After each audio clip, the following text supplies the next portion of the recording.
Nowhere on the web was there a complete list of ways that one could get rich, so we did the hard thing and built it ourselves. Any one of these, if executed well, could get you to financial wealth, so let's get started. Here's a complete list of ways to get rich with examples. Welcome to alux.com, the place where future billionaires come to get inspired. Okay, so the first 10 are the obvious and illegal ones. After that, we get into some good stuff. So first up, be born rich or adopted by a rich family. We don't choose our parents, but a small percentage of the population gets better cards at birth.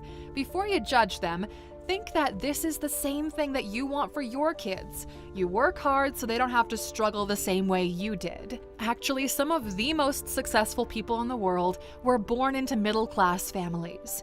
Think Bill Gates, Jeff Bezos, Mark Zuckerberg, Elon Musk.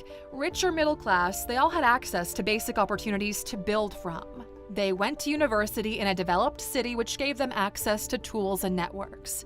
You might not have been born into a rich family, but that can change with you. Win the lotto.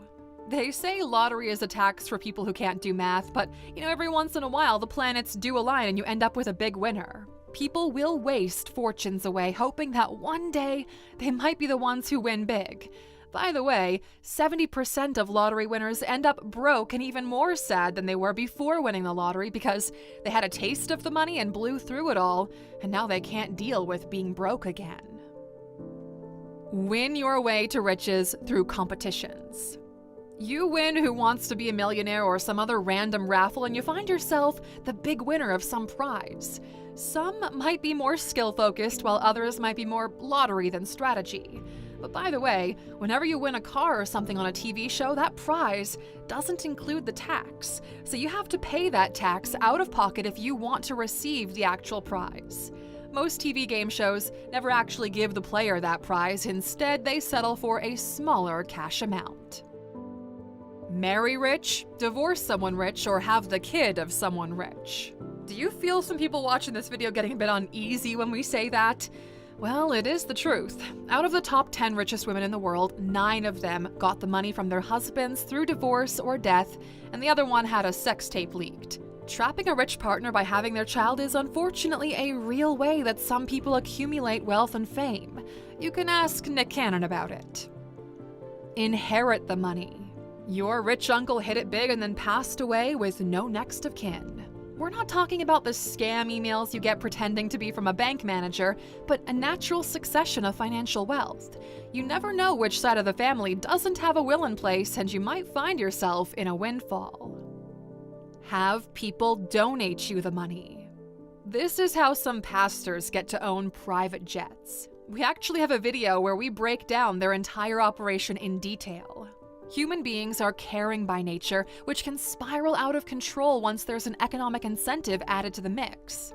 And speaking of churches, here's a terrible map of all the churches in Poland we found while researching this video.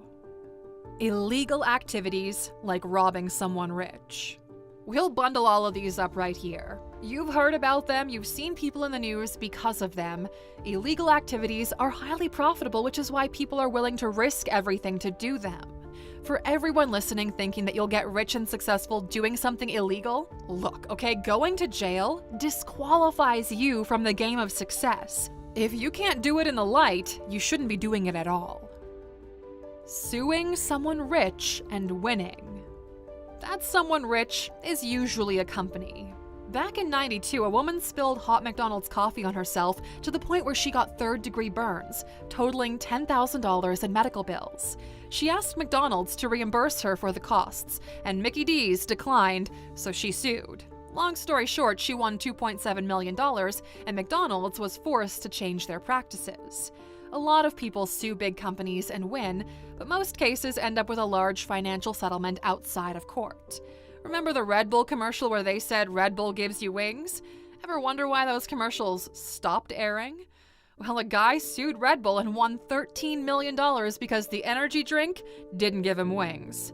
Sometimes you can't make this stuff up. Sell your body physically. They don't call it the oldest profession in the book for nothing. Highly lucrative with a running clock on it based on your beauty and willingness to, please. The highest paid workers flock to big events where rich people hang out through the year. The Cannes Film Festival is a great example, where workers from all around the world rush to provide their services. The highest paid ones can earn upwards of $40,000 a night. Sell your body, looks, or appeal online. Attractive people have a massive unfair advantage in life if they know how to use it before it goes away. Some people have managed to build fortunes off the way they look. With the internet being a content machine, subscription platforms like Patreon, OnlyFans, Fansly, etc., they've become private membership clubs. These creators leverage other platforms to drive people to their X-rated content. Amaranth earns $100,000 per month streaming on Twitch, but $1.5 million a month on her OnlyFans. Vlog Squad member Karina Kopf also earns around $1 million a month. Do you remember the Dr. Phil Catch Me Outside girl? $50 million in earnings. The highest paid male adult creator is probably the rapper Tyga, who reportedly earns around $2 to $3 million a month. Now that we're finally done with the weird ones, let's jump into the stuff that's not gonna get you banished in society.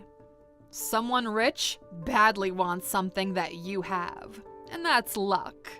It might be the case that by some mere chance you find yourself in possession of something someone with a lot of money wants or needs.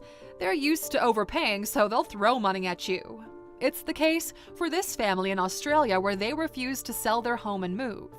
They purchased the land and property 11 years ago for around $1 million and refused to sell it every year the property developer came knocking. The last offer was for $33 million.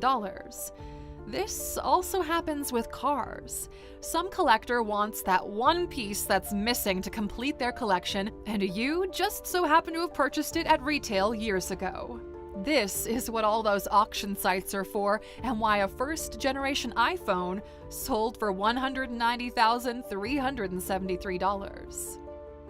Hold a high-paying job for an extremely long period of time.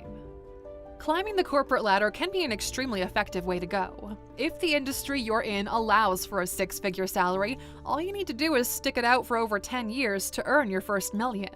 A lot of software development jobs, higher-end legal work, or medicine pay over 100 grand a year. Now, you might be thinking that these are fairly complicated jobs, but due to inflation and the market conditions, salaries are growing across the board. UPS was in the news recently when it came out that their top UPS delivery drivers earn up to $172,000 a year. Be an early member in a startup that takes off. You get rich when you own something that goes up in value over time. If you're skilled enough to build something, you can do it yourself or join a team that builds a company. Depending on your role and the different value you add, you'll deserve a different percent of the company. Many people don't realize the value of shares because they're pretty much useless in the early days, until they're not. If the company blows up, those shares will be worth a fortune. Some of you know graffiti artist David Cho, but few know how he got rich. Well, one day, he was asked to do a mural for a company in the Valley. The gig was worth around $20,000, and since the company wanted to minimize monthly expenses, well, they offered to pay David in stock, and he accepted. Well, that company was Facebook. And when Facebook went public, Cho's stock in the company was worth $200 million. Be a professional athlete. If you have a competitive advantage physically, if you've got the discipline required to go the long haul and are lucky enough to not have a career-ending injury, well, you can acquire both fame and fortune before the age of 30. You earn money on your salary, bonuses on performance, product endorsements, and other commercial work where you sell your likeness, or people will grant you partnership deals just because of the credibility that you bring. Before going to the Middle East, Cristiano Ronaldo only earned around $50 million from soccer, but over $100 million from commercials and endorsements. The GOAT, Michael Jordan, he didn't earn his fortune through his salary playing basketball. No, the inflection point happened when his mother negotiated the Nike shoes deal on his behalf and demanded he be paid a percentage of the sale of the shoes bearing his name. This quote still gives us chills. "A shoe is just a shoe until my son steps into it." 70% of athletes end up going broke or through a financial crisis because they spend so much time focusing on the sport, they fail to ever educate themselves financially. The richest professional athletes are able to transform from athlete into business owner. Be a one-hit wonder. You just need one big success and your life could change. Whatever it is you do, one can change everything for you. Do you remember the Gangnam Style hit? Psy. Well, we estimate that Psy made around $25 million from that one hit alone. Ballpark of around $10 million on YouTube alone. Vanilla Ice's Ice Ice Baby? That's also another one-hit wonder moment. It doesn't have to be singing either. One-hit wonders can happen in all creative fields. Write a good book. One good invention, one idea. That's the thing about money. You only really need to get it right once. Be a high-in-demand entertainer. The superior form of the one-hit wonder is the long-haul entertainer. Year after year of hard work and your portfolio of work goes up, and so does your fan base. Taylor Swift is a great example of this. Her Eras tour is the biggest tour in human history so far. Before this, the highest earning tour was that of Elton John, who brought in $800 million in total. Are you ready to have your feelings hurt here? Beyoncé's tour is happening at the same time as Taylor's. Beyoncé is estimated to bring in around $500 million, definitely putting her in the top 10 of all time. But Taylor Swift? Oh boy, she's estimated to bring in, are you ready for it?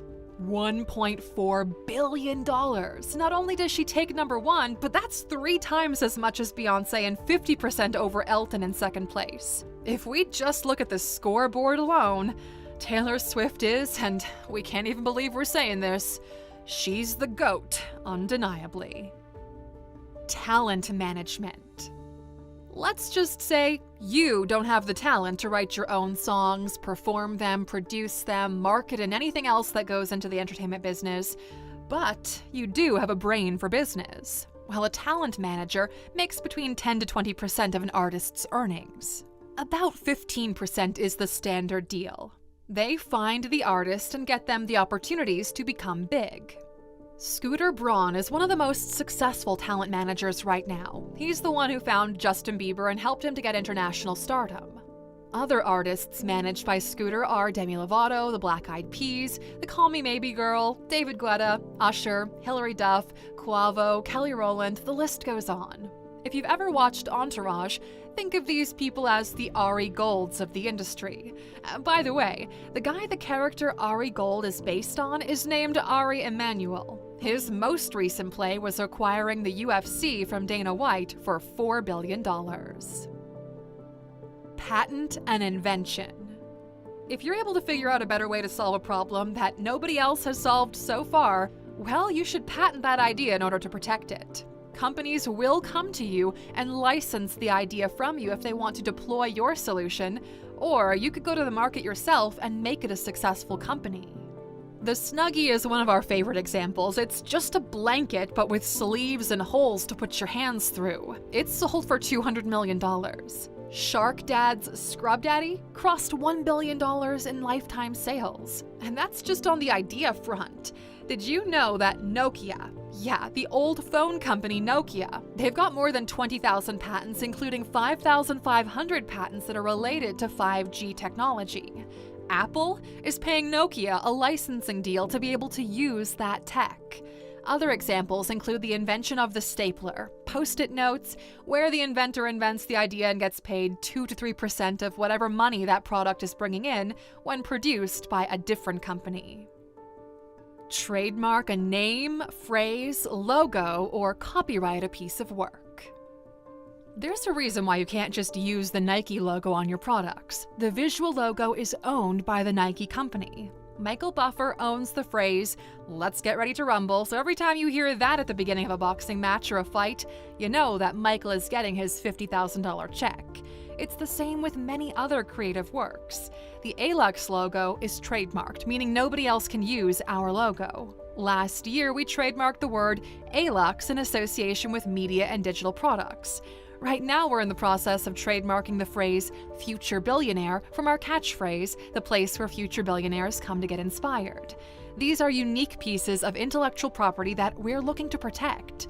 Samsung was granted over 6,000 patents and trademarks last year alone. All of this IP adds to the company value. Write a best-selling book or a bunch of medium-selling books. If you've got a talent for writing and short stories, the barrier to entry has been completely eliminated. The Martian by Andy Weir was fully self-published. The Twilight series was a passion project that eventually got picked up by the industry. Robert Kiyosaki made his fortune selling books, and he still earns over $1 million a year from Rich Dad Poor Dad. The thing is, you don't have to be ultra successful to make bank through your writing. You just have to have a niche fan base and pump up the numbers. Mark Dawson earns around $450,000 a year from his self-published portfolio on Amazon. He's written 43 books so far, and they're all selling well enough. If you write a book per year, you'll end up with 20 books in 20 years. Your entire family will be receiving checks from these books even after you're gone. Be an influencer on social media. If you've got a loyal following that trusts you to be their guide, you can leverage that to build wealth. The word influencer no longer carries any power since now we've got large, medium, and small, even micro-influencers. When everyone's an influencer, nobody is. The value lies in just how much sway you have over your community. The easiest way to measure this is to ask your community to buy a $1 product. In theory, everyone can afford it, but you'll be shocked at how few you're able to convert. This is why people like Chiara Ferragani or Mr. Beast are on a different tier. When they launch something, people show up with their wallets open. Content creator. YouTube, TikTok, Twitter, Rumble, Medium, etc. We're entering a new age of media where platforms will be forced to pay out creators. You've been on Facebook and Instagram for years now, and they've never paid you a cent, despite generating tens of thousands of dollars for them. YouTube pays its creators 60% of what they make. Twitter, now X under Elon Musk, switched to a similar model where creators are getting paid to post on Twitter. When people turned on monetization, they realized just how much money there is to be made there. X shows ads in the replies of a thread, and you get paid based on them. Rumble is a platform looking to compete with YouTube that has a similar pay framework but are more lenient on the type of content they allow on the platform. TikTok is also paying creators, but disproportionately low because the content is light and the volume of content consumed is extremely high. 2 and 4 cents for every 1,000 views, which adds up to only $20 to $40 for 1 million views. To put things into perspective, 1 million views on YouTube will get you between $5,000 and $10,000. Sell an online course. The goal is to build a business where you can build once and sell 1 million times. There are a lot of examples in this video. An online course is a great example to do it. Platforms like Thinkific, Teachable, Kajabi already make it super easy to just upload your content and sell it as a course. By the way, YouTube will soon launch this functionality directly into YouTube where you can buy an online course to the side of the video. Alux.org is our course platform, and since it takes us an entire year to put together a course, when people get it, they actually get great value out of it. This year, we're launching Reinvent Mastery, which helps people to relocate, change jobs, and change the way people see and treat you. It basically is a complete lifestyle upgrade in 6 months. Step-by-step, tested frameworks with an incredible guarantee. If you go through the course and the change doesn't happen for you, we'll give you your money back. The only way we're able to provide this kind of guarantee is because we know it works, and soon you will too. Go to alux.com/reinvent and join the waiting list. We'll give you an exclusive discount code when we launch if you're already on the list. So get your name on there. Build an online game. If you're a decent programmer and have a great idea for a game, it can scale up fairly easily. Although the age of Doodle Jump, Angry Birds, or Cut the Rope is over, there are still games out there that do incredibly well. At the top, Candy Crush was bringing in $4.2 million per day. Merge Mansion is making around $10 million per month. Clash of Clans brings in $500 million per year. Now, a lot goes into making a great game, but the new monetization tools like microtransactions or simply filling the game with ads for in-game perks have allowed mobile games to go to a whole new level. And we're not even talking about Fortnite or Roblox or Minecraft, who've become their own universes. Just to put things into perspective, Fortnite generates over $6 billion per year in revenue, while Kentucky Fried Chicken, KFC, they earn $6.8 billion. Yeah, e-gaming is pretty big. Commerce. Sell actual products.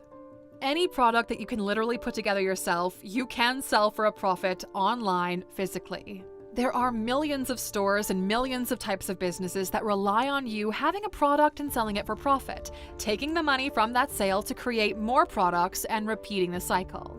If we were to go through every single thing you could sell online, this list would never end. So think of this as your default commerce business, be it online or offline. The more value you can add to a product and the more you can differentiate it, the better. People sell from normal products to waifu pillows, memorabilia to bathwater in jars. The marketplace is so wide and kind of weird, and it's growing, so there's a market for literally anything. Sell advertising for your blog. The concept of a blog has evolved over time. It used to be an online place for your own articles. Then it became a vlog, a video log. Now everywhere you put together content is basically your blog. If you own the platform and have regular visitors, businesses will want to place their ads next to your content. The most successful blogs have evolved to compete with mainstream media platforms. Ariana Huffington started the Huffington Post. Mashable was a blog too. Perez Hilton started off as a tabloid.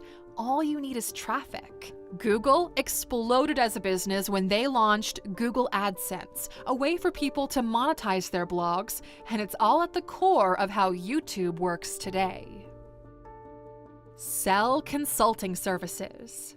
We know people who are really good at what they do. They're experts in their field, so they sell their expertise. These are not full-time employees, but they jump in now and then or for fixed periods of time where their expertise is valuable. Actually, some of the biggest businesses in the world are consulting businesses. PwC, McKinsey, Accenture, they all make their money as consultants, and these are multi-billion-dollar businesses.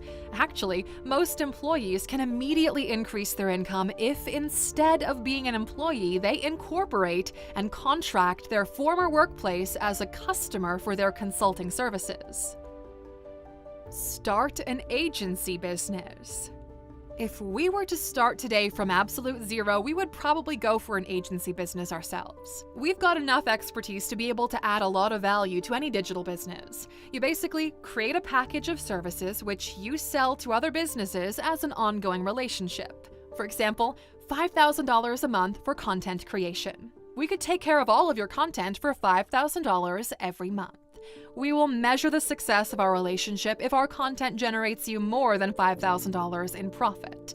Sign 1 to 2 clients per month, and in a year or so, you end up with $100,000 per month in business. At the end of last year, we acquired Zari.com, a digital marketing agency that we're transforming into a top marketing agency in order to expand our own portfolio of companies. The goal here is to build you an actual business. We charge between $10,000 to $50,000 for a website that we know will make you money, and then leverage our marketing division to drive you customers to the website that we built.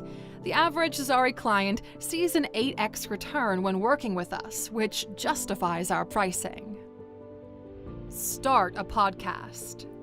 Starting a podcast became more mainstream once people saw Joe Rogan take over the world with JRE. The Joe Rogan Experience podcast brings in around $40 million per year in advertising alone. We'll talk about his licensing deal in a second. This is why everyone you know has started a podcast. There are around 2 million podcasts online. This might feel overwhelming, but if you zoom out, you'll also see that 90% of podcasts don't get past episode 3. That's 1.8 million who quit. Of the 200,000 left, 90% of podcasters will quit after 20 episodes. That's another 180,000 gone. To be in the top 1% of podcasts in the world, you only need to publish 21 episodes of your podcast. Your competition is not the 2 million podcasts, it's the 20,000 podcasters who didn't quit. So even today, the market for podcasts isn't that competitive. But since everyone has a limited amount of hours in a day where they could actually spend listening to podcasts, well, you end up with a situation where the few best absorb all of that time to themselves. The more niche you go, the higher the likelihood you'll develop an audience that Joe Rogan, Lex Fridman, Andrew Schultz, or Call Her Daddy isn't talking to. Sell one-on-one coaching. This is the fitness trainer model applied to anything and everything. If someone wants dedicated coaching in order to achieve their goal, you can be that person for them. Therapists, psychiatrists, personal stylists, celebrity trainers, voice coaches, etc. There are a couple of people who are so valuable to you that you're willing to pay them a premium. In the business world, these are called executive coaches, people who have extensive experience and can help you to evolve. Every big CEO has worked with several executive coaches in their career, and each of them helping in the evolution of the business at that stage they're in. For example, Matt Mockery coached Naval Ravikant, the CEO of OpenAI, the CEO of Coinbase, the CEO of Bolt, and a bunch of other heavy hitters. It used to be that Matt charged $12,500 for one Zoom call per month until he eventually grew so popular that even at that rate, he no longer takes clients. Executive coaches cost between $20,000 to $250,000 per year, depending on what kind of impact they have and the stakes the game is played at. Most entrepreneurs can't afford them, and they're the ones who need them most, and that's why we created the ALUX app. Build a subscription app or membership site. It took us years to go through most business models related to our business until we figured out that subscription models are S tier. As long as people pay, they get access to the service. Netflix is an absolute beast, which is why we launched the ALUX app. Remember the really expensive executive coaches? Well, we pay them on your behalf, have them break down exactly what you need to do so you get the exact same thing. They coach their one-on-one clients in our app for only $99 a year. If you go to alux.com/app and get a subscription, you're literally getting over $1 million worth of value for $99 a year. No matter what you do, try to get your customers to stick around on a reoccurring basis. This is why we were also interested in an agency format that we could switch to a subscription style. License your content. Once you've got something cool, other companies will want to pay you money to show your work on their platform. Here's an example. A couple of years ago, Emirates Airlines approached us to license our content for their in-flight entertainment system. So basically, they'd be paying us to showcase ALUX content on board of their airplanes. Joe Rogan's famous $100 million deal with Spotify wasn't a buyout, it was a content licensing deal, meaning Spotify gets exclusive access to Joe's content for 5 years. Clips not included, those still go up on YouTube, but in exchange, Spotify pays Joe $100 million. Once those 5 years expire, Joe could put all of his content back on YouTube or renegotiate an extension. Before you think it's stupid to pay someone this much, the announcement added over $1 billion in value to Spotify's market cap because more people then wanted to own shares in the company. License your likeness or other attributes. You see it all the time. Brands want to align themselves with celebrities in order to maintain relevance and boost up sales. Sometimes it works because of your performance in a field. Think Federer with the Wilson tennis racket. It makes sense to be sponsored by Wilson when you win with their product. Or how J.Lo is known for her legs because of the $1 million leg insurance, and because of Gillette. Sometimes partnerships are a great fit due to someone's reputation. Think of someone with a pristine reputation partnering with a private clinic. The examples can go on. But you do have to be careful of who you associate with, both as an individual and as a brand. Tom Brady and his then supermodel wife Gisele Bündchen endorsed crypto exchange FTX publicly, and it turned out to be a massive fraud and mismanagement of investor funds. Other times, it plays out poorly for the brand. David Dobrik used to be one of the biggest names on this platform, bringing in $5 million a year in sponsorship deals, until his scandal hit and his name became toxic, so brands dropped him. Affiliate marketing. Affiliate marketing is when the commercial relationship between creator and brand are intertwined. Let's give you an example. Shopify makes it easy to create an online store. We've got a community of entrepreneurs in our audience, and if you go to alux.com/sell and you join Shopify through our link, we get a commission for every sale that we generate for them. And it's the same with Audible. Since we've got an affiliate partnership with them, if you go to alux.com/freebook and this is the first time you sign up with Audible, you'll get a free audiobook, we'll get a commission, and Audible gets a new customer. It's a win-win-win kind of deal. But we try to choose very carefully when we pick long-term affiliate partners. Amazon, Commission Junction, and ClickBank are 3 of the most popular affiliate platforms. Start a newsletter business. Newsletters are the podcasts of the writing world. Substack, ConvertKit, Beehive, MailChimp, and a bunch of others are great enough to keep a newsletter going. Substack is the one that we feel we've seen most of our favorite newsletters on. They make it easy for users to subscribe to a newsletter, and newsletters are the modern evolution of the blog. As long as the content of the emails are valuable, people will stick around. We're fans of the My First Million podcast, and we were happy when we heard that Sean Puri sold his newsletter, The Milk Road, for several $1 million just 10 months after launch. At the moment of sale, they had 250,000 paid subscribers and were earning around $1 million per year. For App Insights, we subscribe to Lenny's newsletter as well. He reportedly earns around $1.5 million a year. A friend of the channel, Anthony Pompliano, Pomp, also has a good one. And if we didn't have the $1 billion plus goals we have for the app, well, we would definitely monetize YouTube through a paid newsletter. We still want to launch one that's super valuable, but since it's a thank you to you guys, we really want it to be absolutely free. It'll be available at alux.com/letters. Day trade or invest in stocks.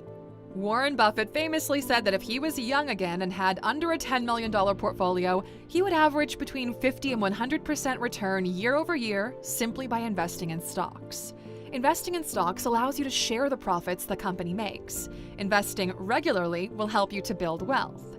Pick the companies you use the most and buy shares in them. eToro, TD Ameritrade, Interactive Brokers, Capital.com, Plus 500, or whatever is available in your region, they've got guides that can easily help you get started. Even retail platforms like Revolut, Acorns, Gemini, they allow users to buy and sell stocks fairly easily. It's no longer a thing specialized investors and math geniuses only can do. But do know that markets are volatile. Maybe Nike or Starbucks had a good year this year and next year won't be as good. Investing is risky. Invest in ETFs. If picking up stocks yourself is risky, the way you minimize that risk is by investing in an entire category as a whole. Investing in green energy, in transport, in the banking sector, or in the best performing 500 companies in the US at the same time. These baskets of companies are called ETFs. The most popular is the S&P 500, which bundles basically the American economy into one stock. Historically, the S&P 500 has returned around 10% per year since the beginning. Now, you're not going to get rich overnight because you need compounding to work in your favor, but paying attention to this could literally change your life. If you have a newborn child, when they're born, invest $7,000 in the S&P 500 and allow it to compound. That $7,000 is going to be worth over $1 million by the time your child is 65, which should be enough for them to retire comfortably. Don't rush to get rich and allow compounding to work in your favor. Invest in art. If you're looking for something to grow a little bit faster than the S&P 500, well, you could do what the rich do and invest in blue chip art. The rich buy art because it outperforms most traditional investments. The line in green is art, and the red one is the S&P 500 over the last 23 years. Blue chip art is crushing it for investors. Historically, this was an investment vehicle with a big barrier to entry. Poor and middle-class people don't have $5 to $10 million to buy a Picasso, wait a couple of years, and then resell it for profit. But that's no longer the case. Masterworks is an art-focused investment platform that allows anyone to invest in blue chip art starting at $1,000. They buy high-end paintings, vetted by experts, and divide them into shares. You buy some of those shares, and when the painting is sold, the profits are distributed amongst shareholders. They've got almost $1 billion in assets under management. Almost 1 million people invest with Masterworks, and all of their recent sales return a profit for investors. And you know, normally there's a waiting list to join such a service, but since you're an A-Luxer and Masterworks was kind enough to sponsor this video, if you go to masterworks.art/alux, you can skip the waiting list and someone from their team will get in touch with you to help you get started. That's masterworks.art/alux. Invest in real estate directly or in REITs. The highest number of millionaires in the world were made because of real estate. It's also the least complex way of getting rich. You buy property, the property rents out, and also appreciates in value over time. You only need $200,000 for a down payment to buy yourself a $1 million property. You borrow the rest, rent the property out, and the tenant pays for your mortgage. In a few years, you qualify as rich. If you know what you're doing, you can buy the property with a small down payment, you fix it up, rent it out, get it reappraised for a higher value because you did all kinds of improvements, and then refinance it, pocketing the difference. If this all sounds complicated to you and you don't want to bother with finding the right property or dealing with banks and tenants, well, know that there are funds called REITs, Real Estate Investment Trust, where people pool money together and it all gets invested on your behalf. You just get your checks in the mail. Actually, you know, we feel like that expression doesn't really hold anything anymore. Who gets checks in the mail nowadays? It's a notification on your phone or at most, an email, right? RIP to checks in the mail. Develop real estate. When it comes to real estate, the way you generate most value in the shortest period of time is through development. You buy the land, build something on it, and sell it for profit. The risk lies in the management of funds, on how long it takes to complete the project, and finding the right buyer. If all goes to plan, you 2x your money with every development. 30 to 50% annual return is average, and it takes 2 to 3 years to go from where you go in to where you get out. Here's a graph of the average cost distribution of a real estate development play. Vacation rentals.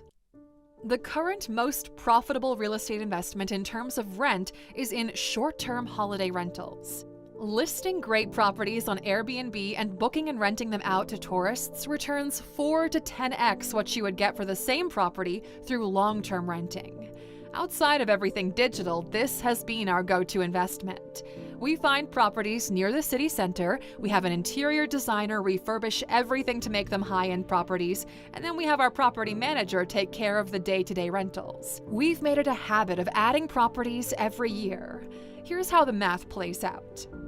These holiday rentals act as a baseline for our lifestyle, returning between 10 to 20% per year in rental income, and also a great store of value. Because of their location, they appreciate about 6% on average every year. There are many people who sublet the property for other people just to monetize it themselves, but since this isn't our main business, we prefer to straight up buy the property up front. 20 decent Airbnb apartments will get you at least $1 million a year almost anywhere. Really nice properties in high-demand areas can bring that on their own. Think multi-million-dollar luxury villas that rent out for $3,000 to $4,000 midweek and $5,000 to $10,000 per weekend. At that point, you no longer think of the place as just a rental, but more as an experience. The highest level of what technically is a short-term rental are theme parks. Technically, when you go to Disney World, you rent out the experience for the day, and then you go back home. Flip things for profit, both online and off. This is another one of those staples of money making, and your life changes once you understand that every business is a buy low, sell high business. The only difference is in what you're trading. The most basic one is straight up commerce. Buy something where they have a lot of it so you can get it cheaply, then take it to another place where it isn't as readily available and then sell it for a profit. If you've been a fan for A-Lux for a while, you know that location changes value. A bottle of water is more valuable in the desert, demanding a higher price. The modern equivalent of flipping products for profit is buying things directly from the factory, usually in China or India, getting the product, repackaging it to look nicer, and then selling them on the local marketplaces in Europe or North America. The more evolved version of that is called dropshipping, where you just generate the orders and the factory fulfills them on your behalf, taking care of packaging, shipping, and everything else. Anywhere in the world, you can find a product that you can afford to sell it for a profit, if you're willing to put the time in. You could flip sneakers, you could buy a car, wash it, take some better photos, and then sell it for profit. Washing it and the better photos are where you actually are adding value. Repeat that until you can generate more expensive things, like buying a property, cleaning it up, and then reselling that for a profit. Even the agency businesses we mentioned earlier are technically buy low, sell high businesses. You buy services at a lower price than you charge a client, and you pocket the difference. Start a product brand. Brands are valuable because they add value to the thing you associate with them. A plain white t-shirt is worth $1. The moment you put a Mickey Mouse logo on it, it's worth $10. Supreme is an example of solely brand play. A couple of years ago, the company was sold at a $2 billion valuation to the folks that own Vans and North Face. The biggest businesses in the world are product companies with an established brand. Think Apple, Coca-Cola, BMW, Mercedes, Starbucks. The value of the brand is derived from the way they build and present their products. Both Toyota and Rolls-Royce make cars that have 4 wheels and drive you from point A to point B, but they don't do it in the same way, do they? Vending machine coffee is different from the stuff at Starbucks, even though they're technically both just water and ground coffee beans. With the exception of medicine, even if the product is identical, people still pick the branded version over the generic. The sale of cereal in supermarkets is proof of this. Building a human-based service business. Service businesses are a one-service, one-payment kind of situation, where time and skills get traded for money. Usually, technology, know-how, and human capital are leveraged to grow the business. Think cutting hair, aesthetic work, having someone paint your house, or a hired contractor. If on the lower end you paint someone's nails, on the higher end you reconstruct someone's face after an accident. The more technology, the more knowledge you have. And the more people you can leverage, the higher the service-based business can be. The entire healthcare industry fits here. So does legal work, accounting, and even restaurants. We'll talk about the software businesses next. Software as a service. Google is a software as a service business. Amazon makes most of its money from its server business, AWS. Microsoft, Adobe, Oracle, Salesforce, all of them are software-based companies where people pay an ongoing subscription to keep using them. Remember when we said the subscription game was S tier? Well, software as a service is SaaS, and it's become a hot topic among tech people, where you can't go to a tech event without almost everyone talking about launching a SaaS business. There are big tiers to software businesses. Enterprise, meaning they sell software to other large companies, and retail SaaS, where they sell software to individuals or small businesses. Raise money for an idea. Reputation and trust can be worth a lot of money. Let's say you've got an entrepreneur who successfully has sold 2 businesses in the refreshments industry, and now they're starting a 3rd one. Their track record will get investors to give them even more millions of dollars, even if they're in the idea stage for a percentage of the company. We've seen this play out over and over again in Silicon Valley. Some companies are even losing money year over year and still get money from investors because of the long-term potential. Uber is a great example of that. Uber lost $9 billion last year and is still going. Uber's been losing money every year since inception. Their operating costs were just too high, but investors in the company are betting on the performance of the company long-term, slowly rising fares, as you've probably noticed, and in Q2 2023, they had their first profitable quarter, bringing in $323 million. Uber burned through $31.5 billion to finally get to profitability, so now they can work on recouping those losses. It'll be a while until they get back to zero and be a profitable investment for those backers, but it seems like things are on the right track. Get lucky with crypto. You've heard the stories. Genius kid invents new kind of money, people bet on it online, some people make millions and others lose millions. Very little value added. Crypto as a whole is more volatile than the stock market, which means traders can make even more aggressive plays in order to build up their portfolio value. The technology has a lot of potential to help a lot of people, but it feels like in the rush to get rich, it's all been sabotaged by greed. Everyone should do what they want with their hard-earned money as long as they don't hurt anybody else. For the past 4 years, we've been on board with a crypto fund backing early-stage products. 2023 is the year we walked away from it. Personally, we're still believers in blockchain technology, but it's too time-consuming for us to be actively managing the investment portfolio. We've sold all of our crypto holdings and bought Bitcoin. We put it in cold storage and locked it in a safe. Bitcoin acts like the S&P 500 of the crypto industry. 10 to 15 years from now, we'll check back and see what has come of the investment. It's either gonna 10 to 20x from here, or it'll go to zero. We've already made our peace with both situations, and now we sleep much better at night because of it. If this is something you'd want to do, go to alux.com/Bitcoin because it teaches you exactly what Bitcoin is, how to buy it, and how to store it for the long run in the shortest time possible. Use the promo code ALUXER for 25% off. Ride the next technological trend, AI. Since we've been in business, it feels like every 5 years there's a new tech trend. Networks, then blogs, then social media, then crypto, now AI. The people who jump on early make a lot of money and get to position themselves at the forefront of the new wave. There are thousands of AI companies that are basically ChatGPT wrappers, meaning they tap into ChatGPT and channel it for a specific niche. ChatGPT for lawyers, ChatGPT trained on financial models for investors, etc. You can basically take a language model, feed it a large data sample, and have it spew answers based on that sample. We've been around long enough to know that trying to predict what the next one will be is a futile endeavor. Remember when everyone thought the metaverse was gonna be a thing? Zuck remembers. Although the Apple Vision Pro might hint at the future of work. Right now it feels like longevity is a big one. Health hacking, sensors, infusing AI into everything electrical, think Internet of Things 2.0. Quantum computers might actually be a thing soon if the LK99 thing turns out to be legit, but it doesn't really look like it right now. They really had our hopes up. By the way, none of our content is written with ChatGPT. At ALUX, we pride ourselves on only speaking from experience. We've literally lived through a bunch of these businesses, and it's the reason why we can so clearly tell you what each one is about and what it feels like to go through them. Over 4 million people subscribe to us because of our perspective on things.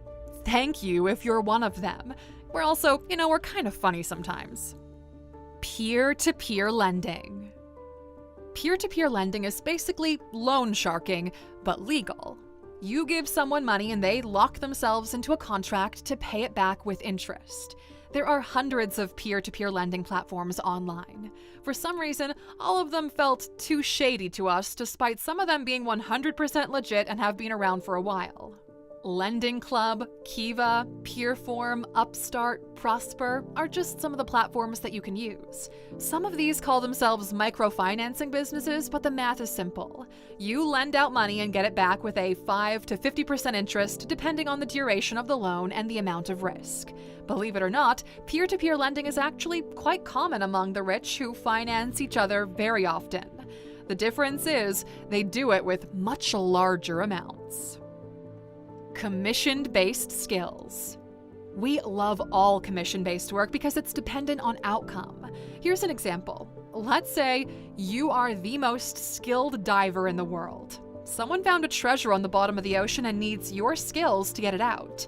You're the right person for the job. If the dive is successful, they're willing to split the fortune with you. You find these in every industry. The higher the treasure, the higher the commission you earn for your effort. Russell Brunson is the founder of ClickFunnels, an online business that brings in over $150 million per year.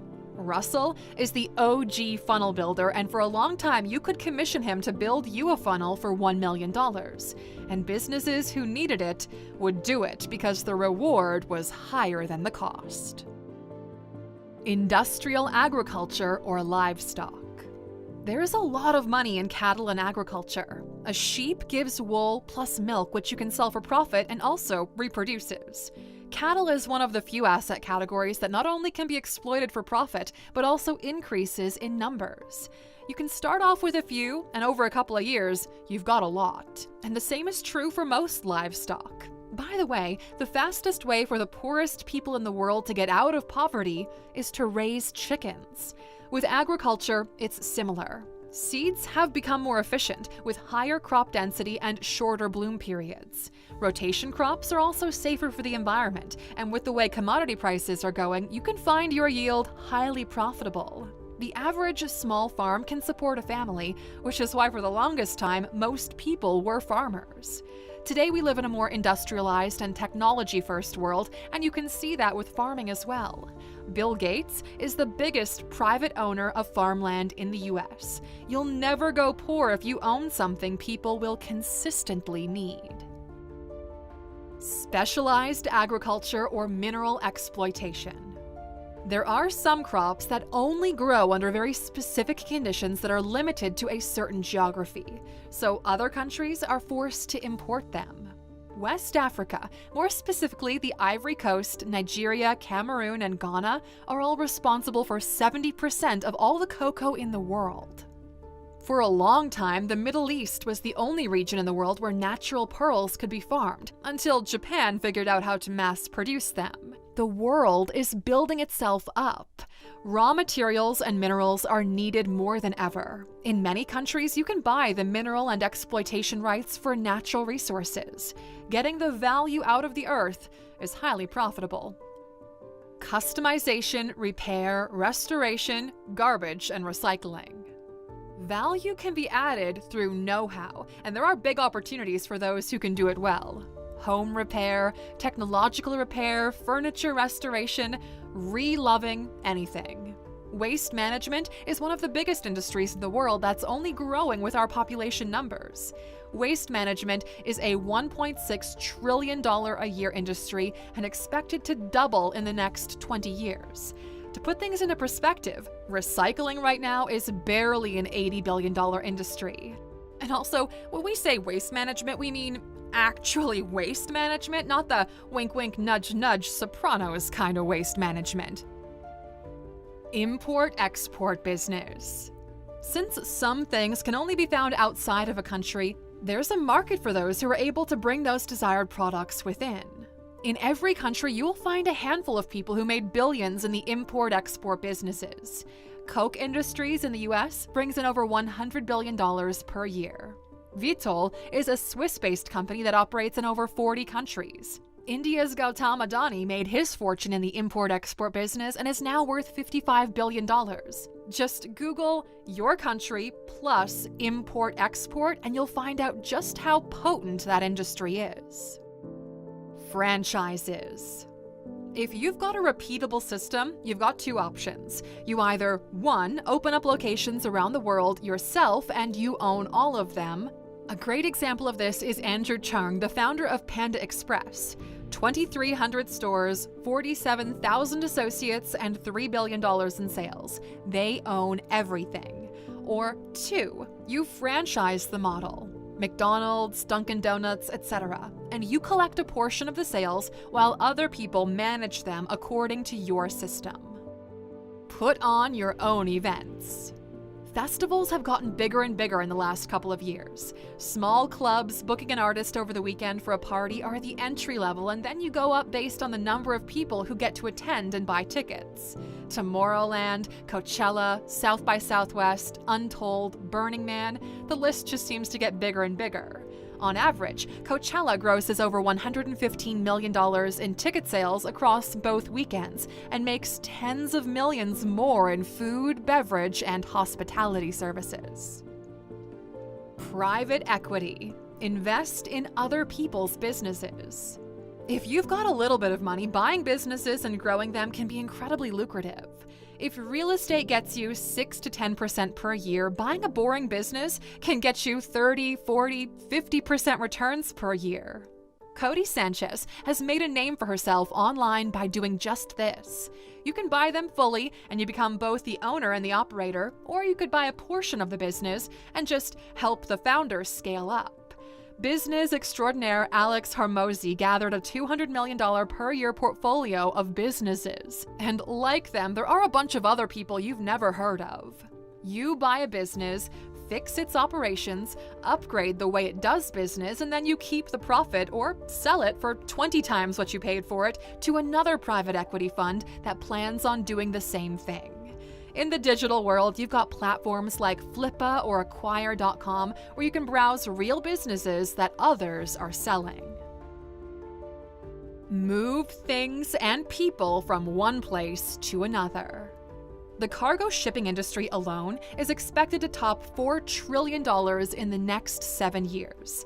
Moving people around, from taxis to planes to ships, is similar in numbers. There's a lot of money to be made here. Starting a logistics company doesn't have to be complicated either. You start with a truck and then you add a couple of more. It's not easy work, but it's also not mining or roofing in July.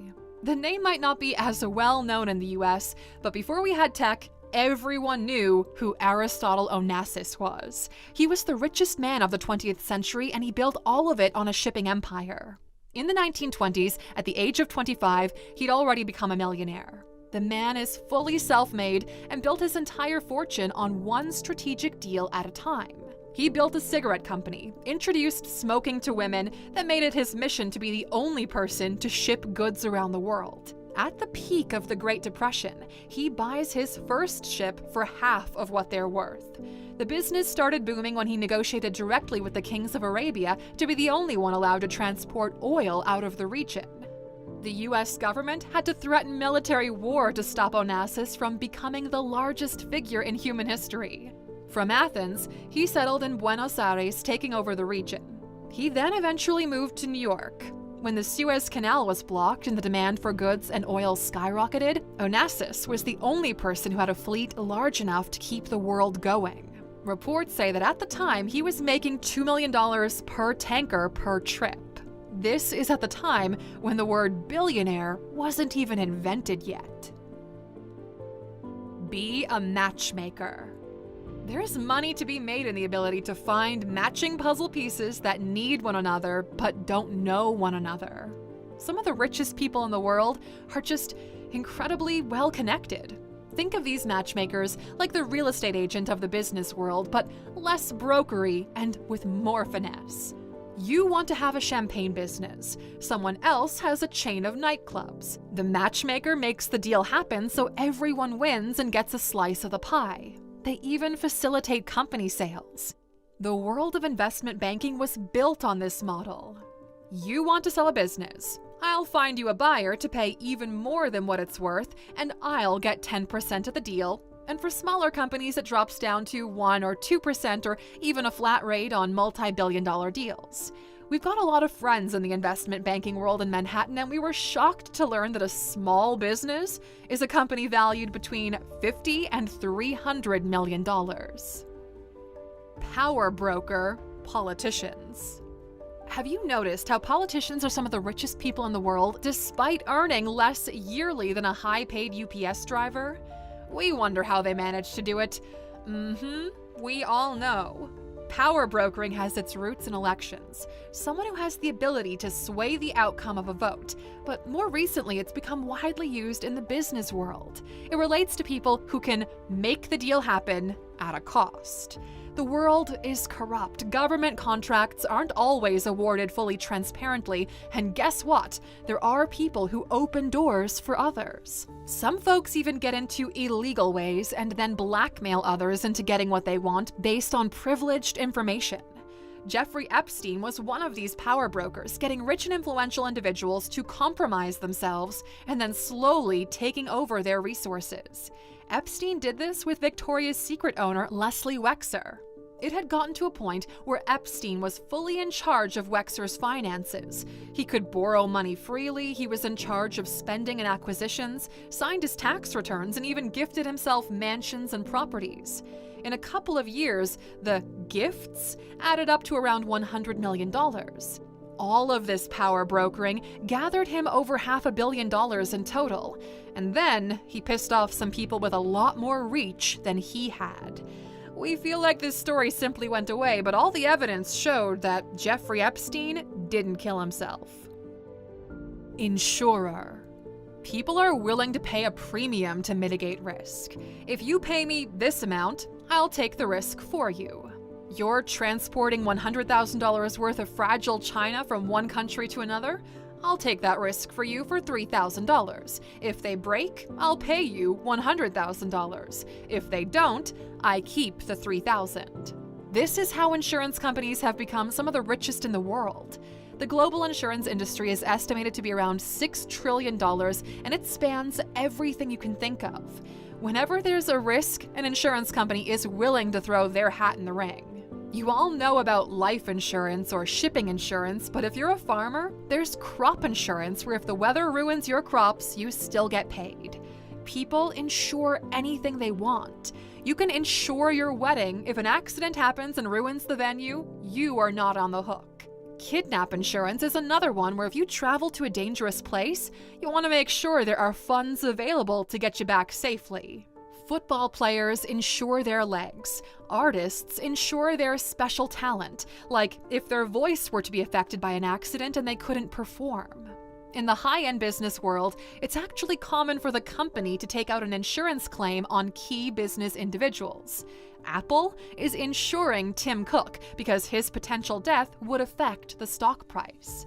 The insurance world has always been fascinating to us because on a macro scale, they're very much like a casino where the odds are stacked in the house's favor. Insurance is just math, and it's one of the safest businesses to build, but it does come with a high barrier of entry. And last but not least, invest other people's money. If you've ever heard the term private banking or hedge funds, this is it. Rich people give you their money and you invest it on their behalf and you keep a cut. The average hedge fund operates on a 2 and 20 rule. 2% as a standard fee of the amount invested, plus 20% of the profit they make for you. This formula allows hedge fund managers to grow wealth incredibly fast. The biggest hedge fund of this kind is BlackRock. Chances are you haven't heard of them, but they basically own everything you touch. People don't realize just how big this fund is. $9.5 trillion of assets under management. They're so big, they're able to fund countries, wars, sometimes even both sides of a war. They're one of the largest investors in the biggest companies in the world. They partially own these companies. BlackRock has gotten so big that even governments bend to their will. For example, after the war ends, BlackRock will lend $100 billion with interest to Ukraine in order to rebuild. And they're just one of a bunch of these funds that basically hold the wealth of the world. Most likely, your pension is in their hands as well. BlackRock has $9.5 trillion under management. Vanguard has $7.6 trillion. Starting your own hedge fund is quite complicated and you need at least $5 million raised to get started. Now, Alexer, we did our best to bundle up multiple industries and smaller businesses into buckets. We think we covered basically everything. What did we miss? Anything? Leave a comment and let us know. And since you are an absolute champ and watched the longest video we have ever made until the very end, of course we've got a bonus saved for you. Your hedge fund manager is getting richer way faster than you are. This is why the space is so incredibly competitive. Let's give you a long-term example, and you'll learn a valuable lesson about the importance of fees. At the age of 25, you give your hedge fund manager $1 million to manage, and they produce an annual return of 8%. Assuming a 1.5% management and 20% performance fee, by the time you retire at 65, you'll have $7.64 million. But the manager will have $12.4 million, even though they didn't put a dime into this fund in the first place. This is what your graph looks like. And statistically, almost none of the hedge fund managers can beat the market consistently for 40 years. If you've got time on your side or money on your side, do the boring thing and go with an index. For as long as you live, remember this rule, okay? You get rich by taking a lot of risk with a little money. You stay rich by taking very little risk with a lot of money. If you're still here with us, we want to personally thank you for taking the time today and watching 100% of this video.